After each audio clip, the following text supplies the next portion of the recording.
டாஸ்மாக்கு படிப்படியாக மூடு விழா நடத்த வேண்டும் என்று தொடர்ந்து கேட்டுக்கொண்டிருக்கிற கட்சியிலே முதல் வரிசையிலே அமரக்கூடிய கட்சி தமாக. ஆனால் திமுக அரசை பொறுத்தவரையிலே பல்வேறு வாக்குறுதிகளை குறித்து மக்களை ஏமாற்றியது போல டாஸ்மாக் பிரச்சனையிலே தாய்மார்களை 100% ஏமாற்றி இருக்கிறார்கள் என்று நாம் குற்றம் சாட்ட விரும்புகிறேன். டாஸ்மாகை குறைக்க வேண்டும் என்று கூறி எலைட் என்னென்னமோ பெயர்ல டாஸ்மாக் தொடங்கி மக்களுடைய வரி பணத்தை கொள்ளையடிப்பது என்பது வேதனைக்கும் வருத்தத்துக்குரிய செய்தி.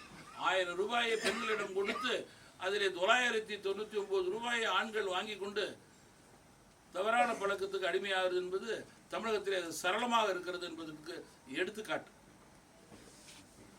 பாஜக மத்திய போதைப் பொருள்